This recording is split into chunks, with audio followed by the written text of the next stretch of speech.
Hi, this is Allie from Instructional Technology, and today we are looking at drag and drop options in Google Slides. Before we get started, I just wanted to say that drag and drops in Google Slides are endless opportunities. So what we're going to look at today are just a few kind of getting started examples. Think of them as building blocks for your content and your grade level. Really, there's so many options. So we're not going to cover every single thing today. If you have a specific question about something you're wanting to make, feel free to reach out and we can help you one-on-one and get you going. But I think you'll find a bunch of different options that will sort of lay the foundation for drag and drop slides for you. So the first one we're looking at is for math. In this, I just made a text box and let's see, here we go.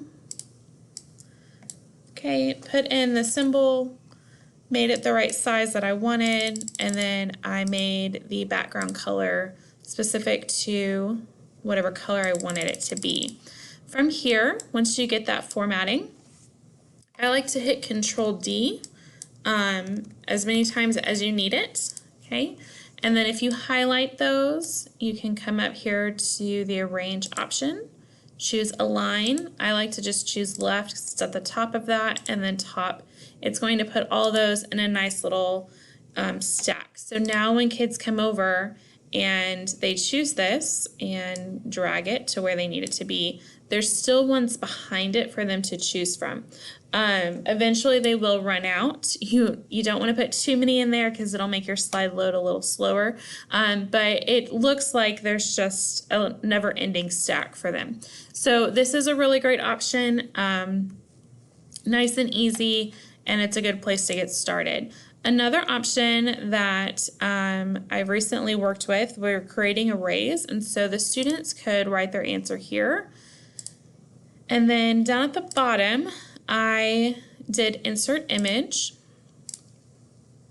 I searched the web, and for this one, I did an ice cream cone clip art.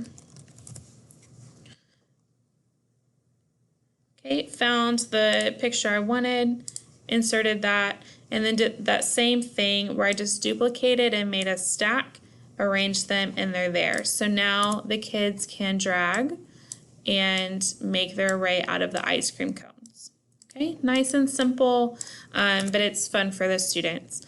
The next one that we're looking at actually involves something a little bit more detailed.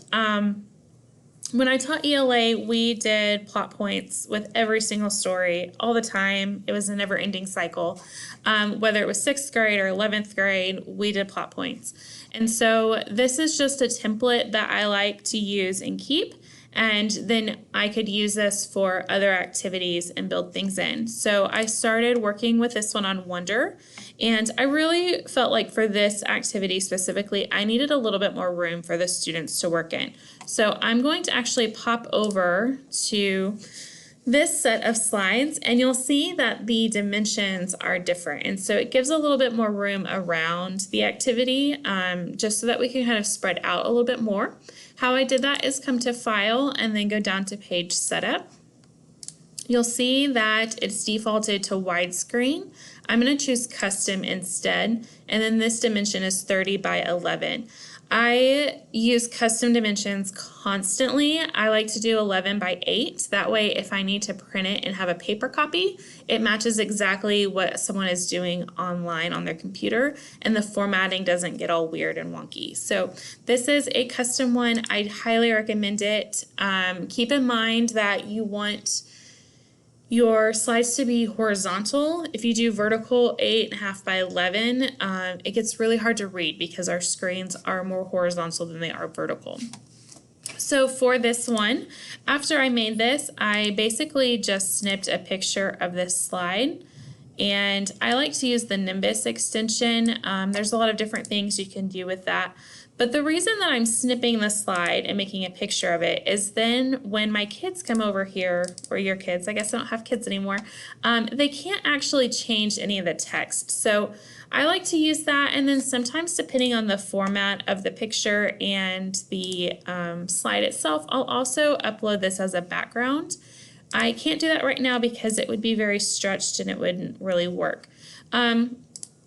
So then over here, the kids have their text boxes. I just did a text box, and then you'll notice on this one, when they click on it, it doesn't let them actually type.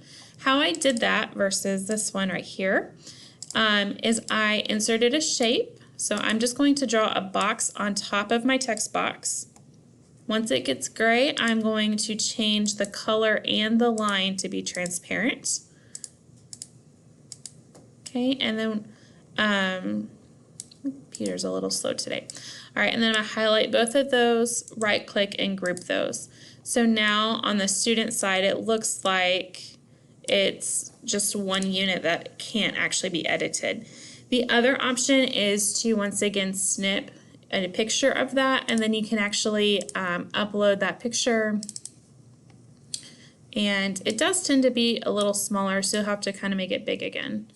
And then they can't actually do anything to that at all. Depending on how many text boxes you have, depends on how much time you want to spend as far as taking pictures or just putting a text box over it.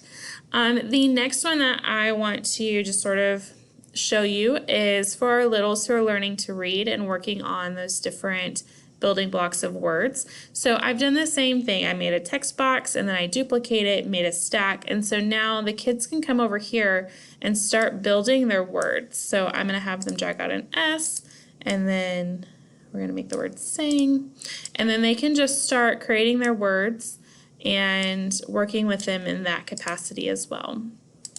If you have littles who are struggling with the keypad, if they just tap on it and then use the arrow keys, they can kind of slowly, let me see if I can speed this up at all, they can actually move that over, and then they can also go up and down. This does take some time, but if they're really struggling with that the trackpad, then that's a lot easier for them. All right, the next one we're going to look at is putting animated GIFs into your slides. Really on this, any GIF you find that's educational can be inserted. I'll show you how to do that. And then I just have the same thing, drag and drops over here. The kids will drag them and then label them as they want to. So how I inserted this is I went to giphy.com. This website, I'm going to warn you up front, does have things that may not be PG on them. So do not have your students go here, and do not go to it in front of your students. It's one that's really just teachers only with caution and a warning up front. So from here, I just typed in heart. It is going to come up with a bunch of different, I guess I can just show you. Oh, I spelled that wrong. It's going to come up with a bunch of different GIFs.